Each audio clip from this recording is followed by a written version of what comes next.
What's good, yo? Welcome to episode 31 of MKN GNZ Tv with a very special friend of mine, Coach Jason Roeder. Tell me where you're from. Bethlehem, Pennsylvania. Bethlehem, not Bethlehem.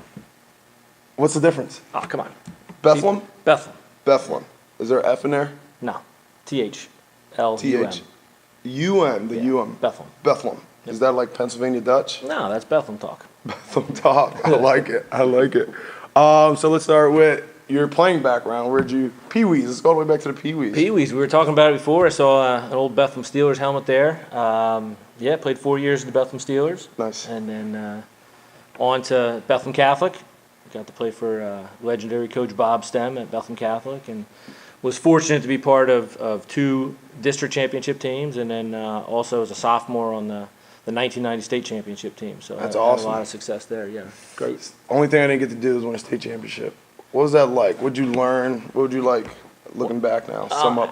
As a sophomore, to be honest with you, we were at the point in our program where we were almost taking that for granted. Wow. They had won the state championship 2 years before that when I was in 8th grade, went to the Eastern Final when I was in 9th grade, and then we won it in 10th grade thinking we were going to get back there the next 2 years, and it never happened. And just kind of one of those regrets that you didn't kind of take it all in. But as a sophomore, it was an unbelievable experience. Yeah. For the community to get behind you and to go out and playing some huge football games as a 15-year-old kid. It was really neat. That's interesting. Like, so I wouldn't say you took it for granted, but like you're so young as a sophomore, and then you're just in a program with so much success, you kind of feel like it's automatic. But I'm sure you guys were working hard, but to get the big picture, how does that, now that you're on the other side as a coach, how do you think that should like translate? How do you? Well, like you said, you just try to instill in them as young kids that when you're having success or you're going into one of those huge games, to just try to soak it in, because not everybody gets to play in those types of games, and to just really enjoy the moment and not waste a day. We talked to our seniors the other day going into our season. Like, you're at an unbelievable time in your life, and just don't waste any days, and continue with that motto of building every day. And at the same time, they're kids, and they got to have some fun with it, and soak it in and enjoy the experience that they're having. Awesome. So after Becca, you played locally at Moravian College. Nice. Yeah, got to play there at Moravian for Coach Dapp, and my last 2 years there played for, we have something in common there. I got to play for Coach Monsman. Oh, wow. Yeah, he was our defensive coordinator my junior and senior year. So that's where I got to meet Coach Monsman, and like I said, our first relationship was as that player-coach relationship that you had too. That's amazing. We both played for the same guy. Mm-hmm. I don't know if does that make me old, or does that make you young? Like, which way does that swing? I guess it depends which way. You're the host here, so that's up to you. Well, we're going to go past that.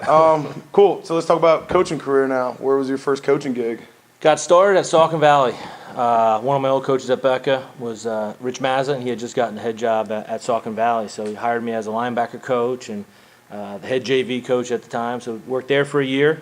Got hired as a teacher in New Jersey at North Hunterdon High School. I think I spent 7 years there. How long were you at Saucon coaching? 1 year. 1 year? 1 year at Saucon. And what was that first year like? Like, from player to coach, and, like. It was a so tough much to transition. learn. Yeah. Yeah, it was a tough transition, because, you go from that, that playing mode, and now all of a sudden you're on the, the grown-up side of it. And, you still have a lot of that young fire. I think I was 21, just turning 22 at the time when I got hired. So, you just try to take the lead from the veteran guys on staff. And, I think good staffs have that mix of veteran experience and leadership and some of that youthful fire. And something that, as a coach, I always look for. And I think, for some of those years, I was that young guy providing some of the youthful energy, if you will. The juice. The juice, yeah, absolutely, absolutely. That's I like awesome. to think I still do, but maybe not as much, and yeah, it's maybe a little more harnessed now, as it was back in the day. Cool. So Saucon Valley, and then coached where? North Hunterdon for I think 7 years there, and then wanted to come back to Pennsylvania, so I came back and was hired as the defensive coordinator at Becca, my alma mater, for a year. And then the Freedom job opened, and here we are, 13 years later. 13 years later, wow. So about you wanted to come back to Pennsylvania because coaching Pennsylvania football is better than New Jersey football. Once again, talking about being a Bethlehem guy, Yeah. and I was still living in PA and working and teaching in New Jersey, so still I had my eye, on what was going on here, and I felt I was always going to be back in the Lehigh Valley football, and I got the call one day about coming back to Becca, and just thought it was that time to make the move, and I said the way things worked out, and been back here ever since. So if you have to choose, which state football is better? Jersey or Pennsylvania? I'm a Pennsylvania homer all the way. Okay. I was a Awesome. Pennsylvania homer for my 7 years when I was in New Jersey. Nice. I annoyed a lot of people. Good. Constantly talking about Pennsylvania football. So, I'd be lying if I said anything different. That's how it was when I was at Rutgers. Like everyone on my team was a state champion. Sure. Like, everyone that played New Jersey football was like a state champion. Yeah. I think there might have been 4 kids that weren't. I'm like, how do you play 12 games only and you're, it's a state champion? Like we're just getting out of districts and we play all the way to Christmas, and Jersey's great athletes, but I think I'd like to see more of it throughout the year deeper into the season. But whatever, Pennsylvania football probably always be better, and that's just the way I'm it with is. you on that. Cool. So we're on the show because you've been making a lot of gains the last couple of years, starting with the 2014 Coach of the Year. Is that your first time? How'd that feel? It was humbling. Yeah. It really was. When you look at all the great coaches in our area, and when you look at the list of guys who won that award, it was just it was neat, but it was very humbling. But it really was just a tremendous award for our team, our staff, and our program. We were 2-8 the year before, and to come back and have the season we had against the opponents we had. He said it really was a tribute to everything the work our players put in, the work our coaches put in. You were involved in that, a big part of that change of culture. So it was very rewarding based on what we had gone through and the way we had handled adversity and answered the bell, and to come back and win some of the games we did that year, overtime games. Oh yeah. Against some big time teams and players. It was very rewarding. Who told you? Who broke the news? Did it the newspaper call you up, or did someone? How'd you hear about it? Yeah. What was your initial reaction? Did you celebrate? Go get a meal? Nah. It was. You're just too humble, too modest. I said I'm not that guy. Yeah. Like I said, it was.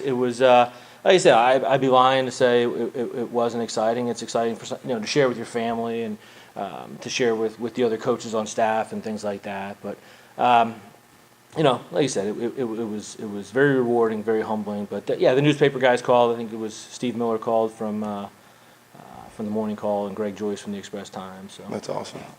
2 good guys. Something to add to the legacy the kids can scream about. Your sons, my dad's Coach of the Year. What about yours? Well, and you said you expose your kids to, they got to take in the negative years, and they got to listen to some of that negative noise that goes on. And when you take a head job, all of my colleagues do the same thing. You put yourself on the line, but you also put your family out there and you put them on the line, and that's kind of selfish by us, but. So it's nice to be able to share some of the positive things, and because they've been with you and endured some of those tough years. Cool. So the culture changed, and now it's been playoffs every year since. So how do you kind of continue to, like you said, harness the juice and keep the team motivated and humble and just focused? Like you said, when you were a sophomore, it was young, and some people could take things for granted, and as coaches now, we get that's just a little bit here, a little bit there, and it can all come down, and you can let your season slip away. Sure. How do you try to? Well, expectations are good, and you want to have expectations, and you want kids to kind of expect to be good and plan to be good. But I think it just comes down to that philosophy we have of trying to get better every day, and being very precise and very specific on how to get better. And that's my job, to oversee that we're not slipping, that we're not getting complacent, that we continue to try and improve our program in every aspect, from the way we lift weights, from the way we run our offense, the way we feed our athletes. Just looking for that advantage or areas of improvement in any way. Because, like I said, our league, as you know, is so competitive, and there's such a fine line between winning and losing. But as long as our kids continue to work and continue to get better, I think we'll continue to work towards those goals that we still have. Outstanding. So back to the Coach of the Year. I think it's probably arguable the call that got you the Coach of the Year was at Whitehall overtime, and decided to go for 2 on the goal line instead of kick the PAT. What was like? How does that moment feel? If you can kind of that was pretty neat. You know, Saquon Barkley, Penn State tearing it up. Yeah, their fullback went to Lehigh. Yeah. Our quarterback was Joe was. We didn't know the extent of the injury. He had a fractured hip in the third quarter. Had finished the game. Had scored a touchdown. In overtime there. It was all signs were pointing towards a 2-point play right there. We practice the 2-point play in our goal line set from the first day of practice on. So it's not something we went out there and said, hey, let's throw something against the wall and hope it sticks. Yeah. We actually had scored on a 2-point play earlier in the game. But yeah, it was one of those things in the moment. It just everything felt right, and our kids went out and executed, and we got the penalty on the first attempt and came back and a little closer on the second. And it was an emotional game, and that took us to 7-0, and really the big signature win of that year, and kind of maybe. So what does that rank in like all of your top coaching moments at Freedom? Where does that one rank? Every once in a while I get that question, and there's been some big ones. My first year there in 2005, we were 2-8. So when you start at 2-8, there's a lot of big wins that come after that, and there's really a lot of signature wins. But that one against Whitehall, and based on the circumstances, that's right up there with it. Right up there. Yeah. What might be, throw some other moments out there to kind of reference what it could be up there with. 2007, is the first year we really got it turned around. Our first huge signature win, we beat Easton 16-0. So when you talk about that first program win, it's there. The next week we came back from 10 points to beat Beck in overtime. Our first win against Parkland was in 2008, that same year. Our first win against Liberty didn't come till 2011, but to come from behind and beat those guys 45-42, that was huge for our program. And then the win since then, every win over Beck and Liberty in Bethlehem are absolutely enormous wins for Freedom High School and our school and our community. So there's been some huge ones over the years that that we look back and really appreciate. So I think one of my favorite things about Freedom football being so heavily involved is like, being a Liberty guy, it's tough to say on camera. It's going to be on the internet forever. But I never noticed how much smaller Freedom is. Like doing more with less. What's the population at Freedom? We're usually about 1,000 kids less at minimum. 1,000 we're kids about less. 1,700, 1,800 plus, and So Liberty's. how many boys less? Like We're 1,000 less students, so I'm guessing about 500. 500 around there. So yeah. So that's less athletes to pull from. Like athletes get shared. Some athletes are sport specific. I just think thank God you only need 11 guys at a time because, in terms of scout team. When I played at Liberty, we were loaded. Our scout team was better than some of the guys we played on Fridays. Yeah, I think that was your first year at Freedom. I remember that one too. You always have quarterback controversy. I think the fullback played quarterback that week. We were in a lot of trouble by week 10 of that year. I think we started the year with 39 kids on the roster. I think 21 of them were seniors. Oh wow! And by the end of the year, our starting quarterback had been hurt. We played a fullback in there, and then we played a guy. We always talk about one of the original our way guys, Jeff Hank. He was it was his first year playing football. He had played volleyball. And he was our quarterback in the Freedom Liberty game.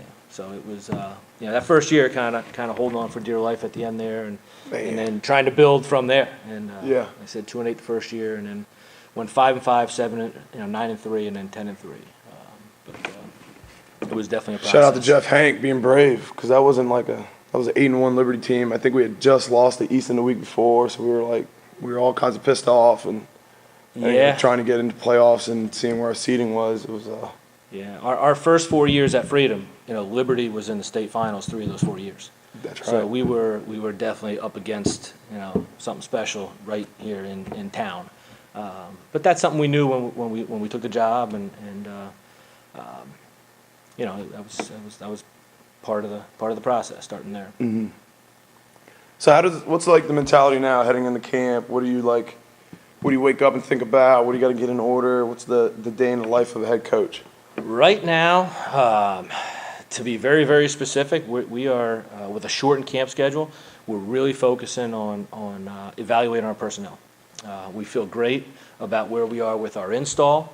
We've done so much structured work in the spring and summer that we feel great with where we're at in terms of install. But evaluating our personnel in pressure situations, in live situations, that's really where our focus is. So how we divide reps in a shortened camp, how we divide reps in our upcoming scrimmage, that's really where we're at. And that's really the focus of our staff right now.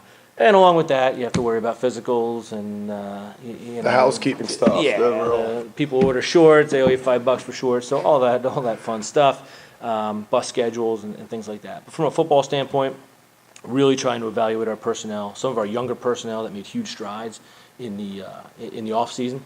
We gotta see what they can do in a pressure situation. So that's where we're at right now. I think that's huge. Like, how much evaluation is in camp and then versus out of camp into the season? I think like kids don't understand that like camp is your time to earn the job, but it's not all over there. Because I've seen you guys graduate kids off the scout team in week 2 and 3 and go on and be contributors. Sure. So like, if you had to put a percentage in camp and then the rest of the season, how much does the like evaluation scale weigh? I don't know. That would be something I'd have to think about. I mean, the one thing in terms of percentages, we really put a lot of weight on what used to be 2 scrimmages, and now it's 1 scrimmage. So that's where your biggest evaluation piece comes in, because you're playing against a different color jersey. But as you said, we're with our kids all year round. So that evaluation process, it does not stop. It really doesn't. But at the same time, there's only a certain amount of time where you can put the pads on and really run, block, and tackle. And that's where our focus has got to be during these next 2 weeks. So some free advice I tell kids to like get on the scout team. Is that because like in terms of evaluation, if you're balling on a scout team in front of the offensive coordinator, defensive coach is typically there, and the head coach is definitely watching. Like how if your name is always getting called up and like you're always getting a good job on scout team. How big is that? We give a scout team, as you know, we give a scout team player of the week. We're players of the week on both sides of the ball. And it's those conversations in our Sunday staff meetings that, hey, this kid's doing something special. Where do we go next with him? And usually that natural step is a special team or another special team, or, working him into the rotation. And you always have new kids in the program, younger kids coming up or transfers coming in. Where that's the chance where you get to see them, not just in your individual lines, running a route against air. So yeah, that word of advice, we give it to our guys. It's that's get on the scout team. That's gold. Get on the scout team. It's huge. Like even if you're a starter and not so involved in offense or defense, get across the ball and make your team better.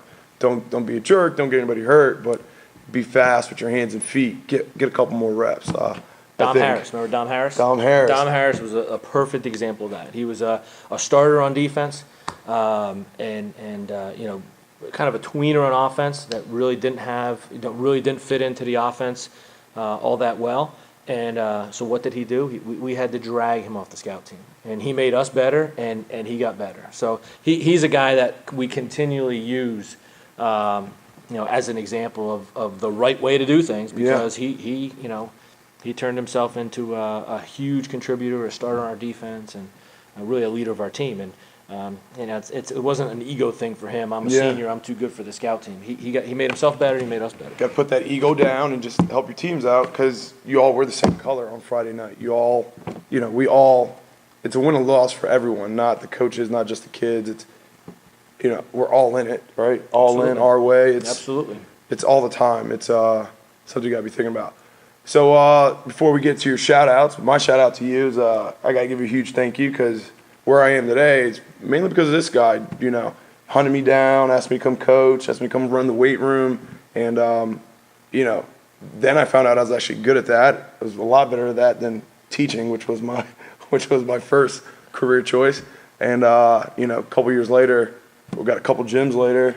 Yeah, I can couple remember teams later, and remember that first meeting in my living room. Yeah. Talking about the future and what I needed and what you needed, and that whole concept of win-win. And I just remember thinking I'm in the enemy's house. I'm like behind enemy line that first meeting. That was but yeah, just crazy how time flies, and yeah, you absolutely. know, huge thank you to you. No, you're doing a great job. Doing a great job with our kids, and you were just what we needed at the time in terms of part of the shakeup of our culture, and you know, we needed a different voice, and at the time it was my voice, and we needed that influx of new blood and energy beyond what I could provide, and you did that. Yeah, I would definitely say I brought the juice. If nothing else, I'm probably gonna always bring the juice. If there's, you know, That's a good thing. good or bad, that's pretty much what I lead with. So for you, shout outs. What do you got? Anyone, you know, want to say thank you or not to? There's too many people. How much time we have here? We got all day. We got all day. It's I don't know what YouTube. time You this, got. this thing stops, but too many people to thank. But you know, I said before, when you put yourself into this type of job, you bring your family with you. So I always start by thanking that group, my wife, kids, you know, parents, supporters, things like that. And then, you know, at Freedom, we've always used the word collaborative, and we've taken a collaborative approach from day one. So you know, some guys that have been with me from day one, guys like Ben Rep. Yeah. You know, been with this thing through thick and thin. And I said the rest of our staff. I have a tremendously loyal staff. Greg Moore's our defensive coordinator. You know, on offense we have Earl Jenkins and Brian Haas, and former players like Mike Koch involved. Tim Hornbaker's been with me for a long time. Kevin Hudak, Tevin Brandon, Chris Negron is on staff now. You know, It's awesome. That's Duke Wagner. You know, once again, star-studded crew. Charlie Heidecker, one of my old buddies from North Hunter, is back with us, retired from teaching. So just tremendous people that are on staff now, and a lot of guys that have been on staff through the years that have come and had to leave for various reasons. Our freshman guys like Jeff Haber and Frank Cherrick. Like I said, you hate to miss anybody. Yeah. But, just people that have done an outstanding job being loyal and putting kids first and putting their egos aside. Athletes first, always. Always look for coaches Whatever's best for them. with full scrapbooks, guys that have done it themselves, and you know, then can you know, once again, put those egos aside, put the kid first, and put the goal of the program first. Awesome.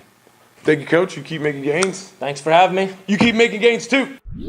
Hit that thumbs up button as hard as you possibly can. Subscribe to the channel. But for now, signing off from Making Gains TV.